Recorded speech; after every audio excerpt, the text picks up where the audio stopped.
for Dr. Avinash.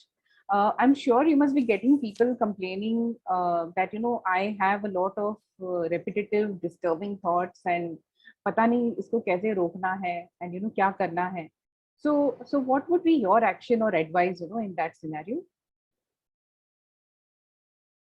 Dr. Avinash, you're on mute. It's important first that we differentiate with regard to what the repetitive thoughts are about.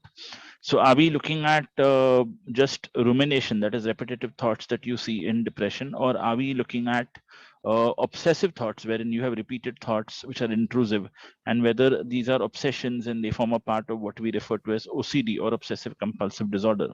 Absolutely. Now, generally, anyone with repetitive thoughts needs a combination of both medical and psychotherapeutic intervention. So one is, I would advise them to get onto little medication. I mean, their fears about medication. I mean, I wish to tell everyone that in 2021, we have safe medications which are not going to make you addictive. We're not going to just dope you or make you drowsy. We're not here to just hook you onto our medicines. No, the whole aim is all psychiatric problems are also biological in nature. So we have to act at a brain level and at a mind level. The mind is a functioning component of the brain.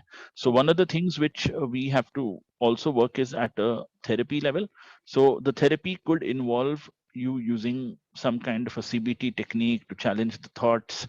It could also involve maybe a combination of CBT and REBT. It could involve a combination of other therapies. So multiple psychotherapeutic treatments are available. There's schema-based therapies. Multiple things are available. So it's totally up to the therapist what school he or she chooses to use.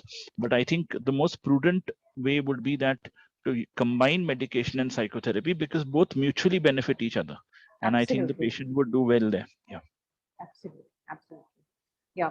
So I think that's a great, response, because I think today the fear, though people are quite open to the idea of going like, Shenaz ma'am also said, to go to, for your physical issues, they will definitely go to a doctor, but for mental issues, they take their time. And then after that, medication too becomes a very big deal, because without the prescriptions, the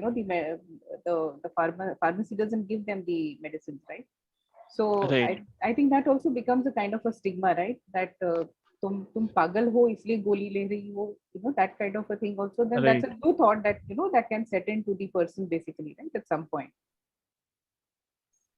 So yeah, I think I think it's a good combination to go in for counseling and also take medical help side by side.